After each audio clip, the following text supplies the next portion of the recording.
When Russia invaded Ukraine on February 2022, the world watched in shock as global geopolitics was thrown into chaos. Nations scrambled to respond, hoping to swiftly end the conflict, but Putin's grand plan quickly unraveled. He boasted that Ukraine would fall in 2 weeks, but here we are. What was supposed to be a quick victory has turned into a slow, grinding disaster. While Putin miscalculated at every turn, Ukraine, backed by superior Western technology and training, has turned the tide, transforming a supposed assault into a relentless trench warfare standoff. Now, as the war drags on with no end in sight, one critical question looms large: how much large can Russia hold on? According to some, Russia's military has already passed a precarious balancing point and is on the brink of collapse, alongside the entire Russian economy. This is somewhat contradictory to the official number that suggests that Russia has managed to amass over 1.3 million active military personnel, making it the fifth largest military in the world by manpower. Compare this to the numbers peddled by Russian government immediately before the invasion started in early 2022. In January 2022, it was suggested that Russia has roughly 360,000 active military personnel on the Ukrainian front, a figure that is roughly 25% of the current number. This would mean that despite being in active war for roughly 30 months now, Russia managed to skyrocket its available manpower and put significant pressure on both Ukraine and countries that are sending military aid to it. Of course, this massive induction effort is practically unsustainable in the long run. Additionally, we have yet to talk about the casualties incurred by both Russia and Ukraine over the past 30 months of push and pull warfare. And for that, the image can get increasingly complicated. In the first few months of the war, both Russia and Ukraine heavily overplayed their successes and underpinned the opposing military. This has led to a somewhat odd situation where early reports couldn't be verified for accuracy due to rampant differences between Russian, Ukrainian, and independent outlets. For example, those originating from the UK or the US. One such example was the first report made a few months after the start of the invasion in June 2022. Russian casualties varied between 5,900, somewhere between 10,000 and 15,000, or were reported to climb up to 30,000 at the time, depending on whether you decided to believe the Russian, NATO, or Ukrainian report. Over time, however, several reporting bodies have realized that it was possible to extract the true numbers of casualties on the Russian side. It was suggested that early Ukrainian reports were indeed overestimating Russian casualties by roughly double.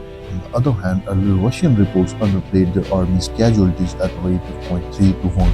Later, Ukrainian reports seem to have removed this bias, and even Russian estimates started to inch closer to the actual numbers reported by the independent authorities. So where does that leave us today? According to Ukrainian Ministry of Defense, Russia has lost around 585,000 soldiers as of August 9, 2024. This number seems in line with the combined reports from the British Ministry of Defense in May 2024 and the Ukrainian reports over the past few months of highly disorganized summer offensive of Kharkiv. The first suggested that Russia has lost roughly 500,000 soldiers through May 2024, while the second provided a rough estimate of 70,000 additional losses over 2 subsequent months. Perhaps even more interestingly, despite Russia not making significant progress in moving deeper into Ukrainian soil, the casualties have started to mount more rapidly than ever. In the first few months of 2024, it was estimated that Russia was losing 800 to 1,000 soldiers per day. This figure has risen to mid-1100s during the summer offensive. This is a staggering number of casualties incurred during a war that doesn't seem like it's going to end soon, or is it? It's important to compare the number of casualties with the starting Russian personnel reserves. Considering that Russia started with 360,000 soldiers and lost nearly 590,000 over the past 30 months, it would suggest that Russia pulled hundreds of thousands of soldiers from the reserve and managed to induct another million or so into active service. Where are all these men coming from, and how is Russia sustaining this growth so far? The dark truth is Russia has been making significant induction efforts for the past few years, offering increasing bonuses for volunteers who want to join the military. According to The Economist, a military volunteer can earn between 2 and 3 times the national average salary. Russia's less urbanized areas, especially those with a higher concentration of ethnic minorities, have far lower average wages, which explains why the government's induction efforts have been more successful there. Of course, this has led to unprecedented discrepancies in the ethnic makeup of Russian military, which have been propagated in the casualty reports. According to a PBS report in 2023, men from Russia or Russian Republic whose residents are descended from Mongols were 75 times more likely to die than men from Moscow. Despite that, the Russian military efforts have continued seemingly unabated. One of the significant contributors to that is the lopsided budget allocation toward the national defense and military spending. Over the past 2 years, Russia's defense spending has nearly doubled from $72 billion to roughly $140 billion. This comes from the 2024 military budget being roughly a third of the government's budget, a rate practically unrivaled in the modern world. As a result, it is estimated that Russia is spending around 6% of its GDP on national defense and military, compared to 3.5% in the US or the average of 2.7% across the NATO. Of course, that's just the top of the economic incentive that Russia has created to bolster its military. Over the past 2 years, the country has increased the number of employees in the military industry sector from 2.5 million to 3 million. This is in line with the general pay rises in that industry, which are meant to strengthen the Russian military and lessen the blows caused by fruitless offensive operations. In December 2023, Putin stated that the military had recruited 485,000 personnel in 2023. Regardless, Russia has seemingly managed to somewhat skirt the economic and demographic problem that would normally plague a country in a large-scale military conflict. This would normally paint a stark picture of the future of Ukraine, but there is always a bit more to the story, especially when we start digging a bit deeper into the economic issues of Russia is almost certainly going to experience in the coming years. The main economic malaise Russia has been experiencing from the past 2.5 years is the increased number of economic sanctions imposed by the US and abide by various Western countries. For example, the EU, which was once one of the largest importers of oil and natural gas from Russia and a significant trading partner, has reduced imports from Russia by roughly 80%, cutting off significant cash flows into Russian coffers. To counteract that, China has spearheaded a positive trading relationship with Russia, with the 2023 trade rising by 26% from the year before. Despite the total trade going down in 2024, it's still well above pre-2022 level. Without this trade, Putin would have a difficult time finding big foreign commercial partners. These developments suggest that China is positioning itself as a major economic influence for Russia. This all goes to say that China is currently one of the main reasons why Russia has been able to economically support its military and maintain its significant soldier count. As a result, there are fewer people who can work in other industries, particularly manufacturing and agriculture, which are the backbone of a country. The actual number of deaths is much harder to ascertain, since official media outlets have not tracked these metrics with significant precision. There are only a few independent outlets that have taken on the responsibility, including Mediazona from Russia and Meduza from Latvia. According to Mediazona, Russia's death toll in August 2024 is between 60,000 and 63,000 soldiers. However, BBC Russia's report in June 2024 has suggested that the actual total number of deaths could be as much as twice as high, totaling around 130,000 people. A few Western news outlets have interviewed captured Russian soldiers. Their accounts suggest the Russian military is currently in a terrible situation and the Russian leadership is desperately trying to send more soldiers to front. Not all of the Western outlets are available in Russia, as the government tries to maintain a stranglehold on official state media and create a more positive, for them, idea of how the war is going. But those stories that do slip out do have the potential of dissuading potential recruits from volunteering to the fund solely because of the larger paychecks that the government is promising. The larger group of casualties are people who are too injured to return to the fund. Additionally, they might no longer be capable of working at all. This might not sound like much, but it can have serious negative consequences for the Russian economy. Since the wounded soldiers are no longer capable of working, it means that a portion of the population that should be in a working condition is not. Furthermore, these soldiers are likely receiving financial aid from the government as a part of their military contracts and also need to be taken care of by their family.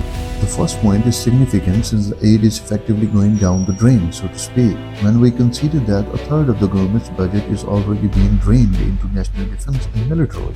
What all this means is that the Russian casualties are not only past spending that has gone nowhere, but are actively hampering the rest of the country's economy by putting an active strain on it to support the wounded soldiers.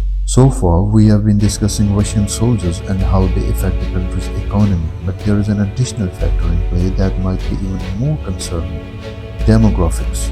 The age range for the Russian military is not particularly narrow, at between 18 and 30 years of age, but it's still only a part of the total male population. According to the UN World Population Prospect report from 2019, there were roughly 14.2 million Russian males aged from 20 to 34.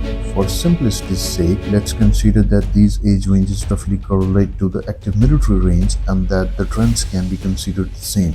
The same report suggests that Russia has reduced its fertility rate to an anemic 1.2 children per woman between 1999 and 2001.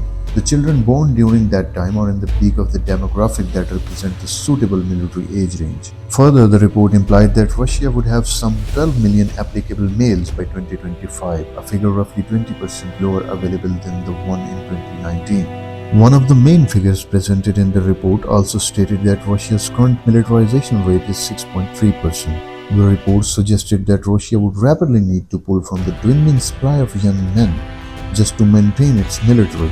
The militarization rate for the 2025 was projected to be closer to 7.8% and 8% in 2030. These figures would be some of the highest militarization rates in the world. They would mean that Russia would already be pulling a significant part of its government budget into national defense and military, and the country would need a steady supply of immigrants to account for the nationals who serve in the military. The one thing that this figure still does not account for is the Russians who have also left the country in the wake of the invasion.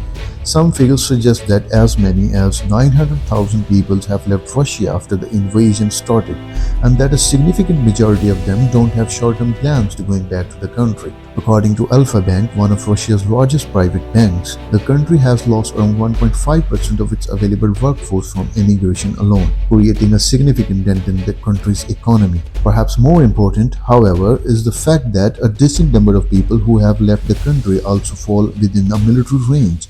This created yet another outflow of potential Russian soldiers and staggered the country's effort to reform the military in the wake of heavy losses in Ukraine.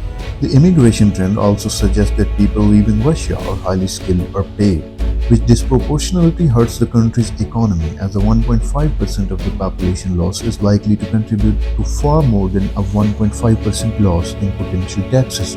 When we take all these figures into account, Russia is rapidly going through its available manpower from the ideal military range, especially for the areas that are more prone to volunteer for military services, the less urban and poorer regions further from the Kremlin.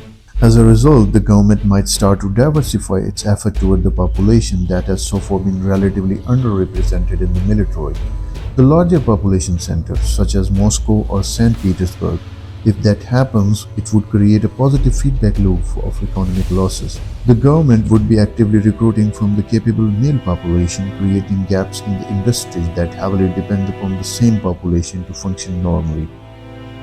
The gaps would then need to be filled with more people, which would only exacerbate the problem that the other industries are facing. Furthermore, the government creating widespread induction efforts at the political, ideological, and cultural heart of the country could have devastating effects on the population as a whole.